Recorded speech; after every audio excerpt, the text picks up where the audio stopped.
നമസ്കാരം. ഡിവൈൻ റെവറൻസിലേക്ക് സ്വാഗതം. ഓം വരാഹി ദേവേ നമഃ. വരാഹി ദേവിയുടെ കൃപയാൽ എല്ലാവരും സുഖമായിരിക്കുന്നെന്ന് കരുതുന്നു. ഞാനും സുഖമായിരിക്കുന്നു. ഇന്നത്തെ വീഡിയോയിൽ വരാഹി അമ്മയുടെ അതിശക്തിയാർന്ന ഒരു പരിഹാരത്തെക്കുറിച്ചാണ് പറയുന്നത്. ഈ പരിഹാരം ചെയ്തിട്ട് 3 ദിവസത്തിനുള്ളിൽ നിങ്ങൾക്ക് ഒരു പോസിറ്റീവായിട്ടുള്ള റിസൾട്ട് കിട്ടും. ഇത് ഏത് ദിവസം വേണേലും നമുക്ക് സ്റ്റാർട്ട് ചെയ്യാം. എന്നാൽ പഞ്ചമി തിഥിയിലാണെങ്കിൽ വളരെ നല്ലതാണ്. അതല്ലാച്ചാൽ ചൊവ്വ, വ്യാഴം, വെള്ളി, ശനി ഈ ദിവസങ്ങളിൽ നമുക്ക് സ്റ്റാർട്ട് ചെയ്യാവുന്നതാണ്. 3 ദിവസം അടുപ്പിച്ച് ചെയ്യണം. ചൊവ്വയിൽ തുടങ്ങുന്നെങ്കിൽ ചൊവ്വയിൽ സ്റ്റാർട്ട് ചെയ്ത് വരുന്ന 3 ദിവസം ചെയ്യണം. എന്തിനു വേണ്ടി നിങ്ങൾ ഈ വഴിപാട് ചെയ്തോ, എന്താണ് വരാഹിയമ്മയോട് നിങ്ങൾ ചോദിച്ചത്, അതിനുള്ള ഒരു ആൻസർ തീർച്ചയായും അമ്മ നിങ്ങൾക്ക് ചെയ്തു തരുന്നതാണ്. ഈ 3 ദിവസമാണ് നമ്മളിത് ചെയ്യുന്നതെങ്കിലും ആദ്യത്തെ ഫസ്റ്റ് ഡേ തന്നെ സ്റ്റാർട്ട് ചെയ്യുമ്പോഴേ അതിനുള്ള പോസിറ്റീവായിട്ടുള്ള റിസൾട്ടുകൾ നമുക്ക് വന്നു തുടങ്ങും. ചില പേർക്ക് അത് ഫസ്റ്റ് ഡേ തന്നെ നടക്കുകയും ചെയ്യും. സോ നമ്മൾ എന്താ ചെയ്യുക എന്നാൽ കമ്പൽസറി ആയിട്ട് നമ്മൾ നോൺ വെജ് അവോയ്ഡ് ചെയ്യണം. ഈ 3 ദിവസവും നോൺ വെജ് കഴിക്കാൻ പാടില്ല. കുളിച്ച് ശുദ്ധമായി നല്ല വസ്ത്രങ്ങൾ ധരിച്ചിട്ട് വേണം ഇത് ചെയ്യാനായിട്ട്. പിന്നെ പീരീഡ്സ് ടൈമിൽ ചെയ്യാൻ പാടില്ല. പുലവാലായ്മയുള്ളപ്പോഴും ചെയ്യാൻ പാടില്ല. ബ്രഹ്മചര്യം നോക്കിക്കോണം. ഈ സമയത്ത് ഭാര്യാഭർത്തൃ ബന്ധം ഉണ്ടാകാൻ പാടില്ല. ഇത് ഒരു യന്ത്രം ഫോർമാറ്റിൽ നമ്മൾ വരച്ച് ചെയ്യേണ്ട ഒരു വഴിപാടാണ്. അതിനാൽ നല്ല ശുദ്ധപത്തത്തോടു കൂടെ തന്നെ ചെയ്യണം. ഇത് എടുത്തെടുത്ത് പറയുന്നത് എന്താ വെച്ചാൽ കമൻസിൽ വന്ന് ചോദിക്കും, ഫേസ് വാഷ് ചെയ്തിട്ട് ചെയ്യാമോ, കുളിക്കണോ എന്നൊക്കെ ചോദിക്കാറുണ്ട്. ചില മുറകൾ നമ്മൾ ചെയ്യുമ്പോൾ അത് സീരിയസ് ആയിട്ട് കറക്റ്റായിട്ട് അതിൻ്റെ രീതിയിൽ തന്നെ ചെയ്യണം. അപ്പോൾ അതിനുണ്ടാകുന്ന പവർ ദേവി നമുക്ക് കാണിച്ചു തരുന്നതാണ്. എന്താ ചെയ്യേണ്ടതെന്നാൽ ഒരു വൈറ്റ് പേപ്പർ എടുക്കുക. അത് ഒരു നോട്ട് ബുക്ക് ആവാം, അല്ലെങ്കിൽ ഒരു പേപ്പർ. നോട്ട് ബുക്ക് ആണെങ്കിൽ വരയിടാത്ത നോട്ട് ബുക്ക് ആയിരിക്കണം, അല്ലെങ്കിൽ ഒരു പേപ്പർ മാത്രം മതി. ഒരു പേപ്പർ ഇരുന്നാലും മതി. ഇതിൻ്റെ കൂടെ വേണ്ടത് റെഡ് കളറിലുള്ള, ചുവന്ന കളറിലുള്ള പേനയാണ്. അത് സ്കെച്ച് പെന്നോ പേനയോ ഏത് വേണമെങ്കിലും ആവാം. കമ്പൽസറി റെഡ് തന്നെ വേണം. വേറെ കളർ ഒന്നും യൂസ് ചെയ്യാൻ പാടില്ല. കൂടെ കുറച്ച് മഞ്ഞൾപ്പൊടിയും കുറച്ച് കുങ്കുമവും. അത് വീട്ടിൽ പൂജാമുറിയിൽ ഇരിക്കുന്നത് എടുത്താൽ മതി. ഇതിനായിട്ടെന്ന് പറഞ്ഞ് പുതിയതൊന്നും വാങ്ങേണ്ട ആവശ്യമില്ല. കുറച്ച് മതി. അത് ചെയ്ത് കാണിക്കുമ്പോൾ മനസ്സിലാവും എത്ര മതിയാവും എന്നുള്ളത്. ഇതെല്ലാം ഫസ്റ്റിൽ എടുത്ത് വയ്ക്കുക. ഇതിനെല്ലാം മുന്നേ നിങ്ങൾ എന്താ ചെയ്യേണ്ടതെന്ന് വെച്ചാൽ, നിങ്ങൾ ഈ വഴിപാട് ചെയ്യാൻ ഇരിക്കേണ്ട ഒരു ഇടം നന്നായിട്ട് വൃത്തിയാക്കി വെക്കുക. അത് പൂജാമുറിയാണെങ്കിലും ഹാളിലിരുന്ന് വേണമെങ്കിലും ചെയ്യാവുന്നതാണ്. നല്ല വൃത്തിയാക്കിയിട്ട് ഇത് ഇരിക്കേണ്ടത് കിഴക്ക് അല്ലെങ്കിൽ വടക്ക് നോക്കി വേണം ഇരിക്കാനായിട്ട്. പൂജാ റൂം ഇല്ലാത്തവർ ഹാള് ഉപയോഗിക്കാവുന്നതാണ്. അതുപോലെ തന്നെ പൂജാ റൂം ഉള്ളവരാണെങ്കിൽ പൂജാ റൂമിൽ തന്നെ ഇരുന്ന് ചെയ്തോളൂ. മറക്കരുത്, കിഴക്ക് അല്ലെങ്കിൽ വടക്ക് ഫേസ് ചെയ്ത് വേണം ഇരിക്കാനായിട്ട്. പിന്നെ ബെഡ്റൂമിലൊന്നും ഇരിക്കരുത്. അത് മാത്രമല്ല, കാല് നീട്ടി കൈ തറയിൽ ഊന്നി ഇമാതിരി എല്ലാം ചെയ്തിട്ട് ഇത് ചെയ്യാൻ പാടില്ല. നല്ല സ്ട്രെയിറ്റ് ആയിട്ട് നിവർന്നിരിക്കണം. ചമ്രം പിണഞ്ഞ് ഇരുന്നിട്ട് വേണം ഇത് ചെയ്യാനായിട്ട്. മടിയിൽ നോട്ട് ബുക്കോ അല്ല പേപ്പർ ആണെങ്കിൽ അത് മടിയിൽ വയ്ക്കാവുന്നതാണ്. ഫസ്റ്റ് എന്ത് ചെയ്യണം?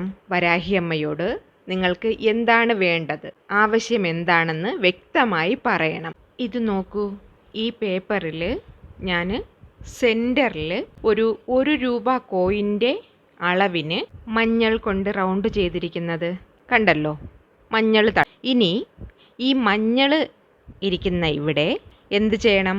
ശ്രീം എന്ന വാക്ക് ആദ്യം എഴുതണം. ഈ ശ്രീം എന്ന വാക്ക് എഴുതിയിട്ട് ബാക്കിയുള്ള സ്ഥലത്ത് നമുക്ക് വേറെ ഫില്ല് ചെയ്യാനുണ്ട്. റൗണ്ടിൽ മഞ്ഞൾ വച്ചിട്ട് കുങ്കുമത്തിലാണ് നമ്മൾ ശ്രീമെന്ന് എഴുതേണ്ടത്. ഒരു പെന്നിൻ്റെ നിബ്ബ് കൊണ്ടോ അല്ലെങ്കിൽ നമ്മുടെ തീപ്പെട്ടിക്കൊള്ളി കൊണ്ടോ വേണം ശ്രീമെന്ന് കുങ്കുമത്തിൽ എഴുതേണ്ടത്. അതല്ല വിരലുകൊണ്ട് എഴുതാൻ പറ്റുമെങ്കിൽ അതും നല്ലതാണ്. പക്ഷേ അധികം അത് ചെയ്യാൻ പറ്റത്തില്ല. അതിനാൽ ഇത് രണ്ടും യൂസ് ചെയ്യുക. ഇങ്ങനെ എഴുതി വച്ചിട്ട് വേണം ചുറ്റിലും നമ്മൾക്ക് ബാക്കിയുള്ളത് ചെയ്യേണ്ടത്. കോഡ് വരയ്ക്കണം. നോക്കൂ, ഇങ്ങനെ വരയ്ക്കണം. കാണാൻ സൂര്യനെ പോലെ ഇരിക്കും. ശ്രീമെന്ന് എഴുതിയതിന് ശേഷം നിങ്ങൾ ഓരോന്നായിട്ട് കോഡ് വരയ്ക്കുക. ഈ ഫോർമാറ്റിൽ ഒരു സൂര്യനെ പോലെ വരയ്ക്കണം. ഇപ്പോൾ എന്ത് ചെയ്യണമെന്നാൽ നമ്മൾ സൂര്യനെ പോലെ വരച്ചു കഴിഞ്ഞു. ഇനി ഈ സൂര്യനെ ചുറ്റി ചില കാര്യങ്ങൾ എഴുതണം. ഇത് നോക്കൂ, ഇവിടെ എന്താ എഴുതിയിരിക്കുന്നത്? വര എഴുതിയിട്ട് താഴെ ഒരു പെറ മാതിരി വരച്ചിരിക്കുന്നത് കണ്ടല്ലോ. അടയാളത്തിനായിട്ട് നമ്മൾ വര എന്ന വാക്കിൽ നിന്ന് സ്റ്റാർട്ട് ചെയ്തിട്ട് ചുറ്റി മറ്റു വാക്കുകളെല്ലാം ഓരോന്നായിട്ടും കളത്തിൽ എഴുതാം. ഓരോന്നായിട്ട് കാണുന്തോറും നിങ്ങൾക്ക് സംശയമില്ലാതെ ഇത് ചെയ്യാൻ പറ്റും. ഇപ്പോൾ ഞാൻ ഈ വാക്കുകളെല്ലാം ഓരോന്നോരോന്നായിട്ട് പറയാം, അത് വായിക്കാം. നിങ്ങൾ നോട്ട് ചെയ്ത് വെച്ചോളൂ. ഇത് കാണുമ്പോഴേ മനസ്സിലാവും. എന്നാലും ഞാൻ എൻ്റെ വായാലെ ഒന്നുകൂടെ നിങ്ങൾക്ക് പറഞ്ഞു തരാം. ഫസ്റ്റ് വര, എന്നിട്ട് ഒരു പെറ പോലെ താഴെ. അടുത്തതിൽ എന്താണ്? യുവ. യുവ, അതിൻ്റെ താഴെയും ഒരു പെറ മാതിരി വരയ്ക്കാം. ദെൻ റുവ. റുവ, ഓരോന്നും എഴുതി അതിൻ്റെ താഴെ പിറ പോലെ വരയ്ക്കണം. റുവ എഴുതി കഴിഞ്ഞു. ഇനി അടുത്ത കോഡ്, അതിനുള്ളിൽ ക്രുവ. ക്രുവ, അതും എഴുതി. അടുത്തത് റൂബ.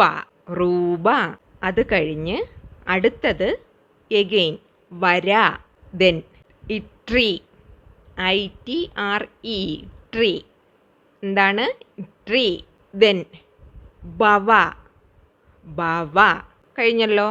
വേർഡ്സ് എന്താണെന്ന് ഒന്നുകൂടെ പറയാം. വര, യുവ, റുവ, ക്രുവ, റൂബ, വര, ട്രീ, ബവ. ഇനി നിങ്ങൾ വീണ്ടും എന്ത് ചെയ്യണമെന്നാൽ, ഈ സർക്കിൾ കാണിച്ചല്ലോ, വര എന്ന് വരച്ചതിൻ്റെ താഴെ ഒരു പിറ വരച്ച് കാണിച്ചത്.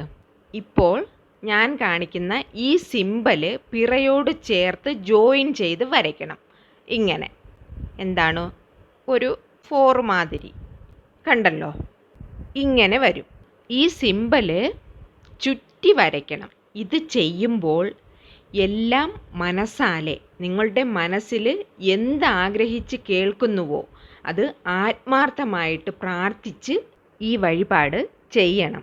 ഒത്തിരി ശക്തിയുള്ള വഴിപാടാണ് ഈ യന്ത്രം വരച്ച് ചെയ്യുന്ന മുറ. ഇത് ഒത്തിരി പവർഫുള്ളാണ്. അതിനാൽ ഇത് ഫുൾ വരച്ച് തീർത്തിട്ട് എന്താ ചെയ്യുക എന്നാൽ, ഇനി പറയുന്ന മന്ത്രം കുറഞ്ഞത് 108 തവണ ചൊല്ലണം. കൂടിയത് നിങ്ങൾക്ക് 1008 തവണ വരെ ചൊല്ലാവുന്നതാണ്. 108 തവണയിൽ കുറയാതെ ചൊല്ലണം. ദണ്ഡനായകി നമോ നമഃ. ദണ്ഡനായകി നമോ നമഃ. ദണ്ഡനായകി നമോ നമഃ. വരാഹി അമ്മയുടെ ഒത്തിരി ശക്തിയാർന്ന ഒരു നാമമാണിത്. ഇത് ചൊല്ലി നമ്മൾ ആവശ്യവും പറഞ്ഞ് യന്ത്രവും വരച്ച് വീട്ടിൽ വയ്ക്കുമ്പോൾ ആ നാളിലിരുന്ന് 3 നാളിൽ ഏതാവശ്യം പറഞ്ഞോ നമ്മൾ അമ്മയെ പ്രാർത്ഥിക്കുന്നത്, അതിന് പോസിറ്റീവായ ഒരു ആൻസർ അമ്മ തരും. അല്ലെങ്കിൽ ആ കാര്യം അപ്പോഴേ അമ്മ നടത്തി തന്നിരിക്കും. നല്ല വിഷയങ്ങൾ നിറയെ നടക്കുന്നതിനുള്ള പോസിബിലിറ്റീസ് ഈ യന്ത്രം വരച്ച് ചെയ്യുന്ന വഴിപാടിനുണ്ട്. അതിനാൽ ശുദ്ധഭക്തത്തോടു കൂടി, വിശ്വാസത്തോടു കൂടി ഈ വഴിപാട് ചെയ്യുക. ഇനി 3 ദിവസവും ഈ യന്ത്രം വരയ്ക്കണമോ എന്ന് ചോദിച്ചാൽ തീർച്ചയായും വരയ്ക്കണം. 3 ദിവസവും വരയ്ക്കണം. ഇനി ഇത് വരച്ച് കഴിഞ്ഞിട്ട് ഈ പേപ്പർ ഒരു കാരണവശാലും നിങ്ങൾ കളയരുത്. അത് പൂജാമുറിയിൽ വയ്ക്കാം. ഒരു നോട്ട് ബുക്കിനകത്തോ ഇല്ലെങ്കിൽ പൂജാ പുസ്തകത്തിനകത്തോ വെച്ച് സൂക്ഷിക്കാം. പൂജാ റൂം ഇല്ലാത്തവരാണെങ്കിൽ ഒരു നോട്ട് ബുക്കിനകത്ത് വയ്ക്കുക. ആദ്യത്തെ ദിവസം വച്ചു, പ്രാർത്ഥിച്ചു. അത് കഴിഞ്ഞ് 2ാമത്തെ ദിവസം പ്രാർത്ഥിക്കുമ്പോൾ ആദ്യത്തെ ദിവസം വെച്ച പേപ്പർ കൂടെ എടുത്ത് വെച്ച് വേണം, 2 പേപ്പറും ചേർത്ത് വെച്ച് വേണം പൂജ ചെയ്ത് പ്രാർത്ഥിക്കാനായിട്ട്. 3ാമത്തെ ദിവസം ഈ 3 പേപ്പറും എടുത്ത് വെച്ച് പ്രാർത്ഥിക്കാവുന്നതാണ്. ഇനി ആദ്യത്തെ ദിവസമോ 2ാമത്തെ ദിവസമോ നമ്മുടെ ആവശ്യം നടന്നു കിട്ടിയാലും നമ്മൾ ഈ 3 ദിവസവും കണ്ടിന്യൂസ് ആയിട്ട് ഇത് ചെയ്യണം. ഇടയ്ക്ക് വെച്ച് നിർത്താൻ പാടില്ല. പിന്നെ വേറൊന്ന്, പൂജാ റൂം ഇല്ലാത്തവർ നോട്ട് ബുക്കിൽ സൂക്ഷിക്കാൻ പറഞ്ഞല്ലോ. ആ നോട്ട് ബുക്ക് അലമാരയിലോ ഇല്ലെങ്കിൽ ടേബിളിൻ്റെ ഡ്രോയറിലോ എവിടെയെങ്കിലും സൂക്ഷിക്കുക. പിന്നെ 3 ദിവസവും ചെയ്തിട്ട് റിസൾട്ട് കിട്ടിയില്ല എങ്കിൽ വിഷമിക്കണ്ട. ഇടയ്ക്ക് ഒരു ദിവസം ബ്രേക്ക് കൊടുത്തിട്ട് അത് വീണ്ടും കണ്ടിന്യൂ ചെയ്യുക. ഇത് എന്തിനാ പറയുന്നതെന്ന് വെച്ചാൽ ചില പേര് കമൻറ്റിൽ വന്ന് പറയാറുണ്ട് ഇപ്പോൾ സമയത്തിന് അത് നടന്നില്ല എന്ന്. അതിനാലാണ് ഇത് പറയുന്നത്. നമ്മൾ വിശ്വാസത്തോടു കൂടി എന്ത് ചെയ്താലും അത് അമ്മ കുറച്ച് ദിവസം കഴിഞ്ഞിട്ടായാലും അമ്മ അത് നടത്തി തന്നിരിക്കും. അതിശക്തിയാർന്ന ഒരു യന്ത്ര വഴിപാടാണിത്. എല്ലാവരും ഇത് ചെയ്തു നോക്കുക. എന്തെങ്കിലും സംശയമുണ്ടെങ്കിൽ അത് കമൻറ്റിൽ ചോദിച്ചോളൂ. ഇന്നത്തെ വീഡിയോ എല്ലാവർക്കും ഇഷ്ടപ്പെട്ടെന്ന് കരുതുന്നു. വീഡിയോ ഇഷ്ടപ്പെട്ടിട്ടുണ്ടെങ്കിൽ ചാനൽ സബ്സ്ക്രൈബ് ചെയ്യാനും ലൈക്ക് ചെയ്യാനും കമൻറ്റ് ചെയ്യാനും മറക്കല്ലേ. പക്കത്തുള്ള ബെല്ലൈക്കൺ കൂടി അമർത്തി ഓൾ എന്ന ഓപ്ഷൻ കൂടെ ക്ലിക്ക് ചെയ്തേക്കണേ. ഇനിയൊരു ന്യൂ വീഡിയോയുമായി വരുന്നത് വരേക്കും നന്ദി, നമസ്കാരം.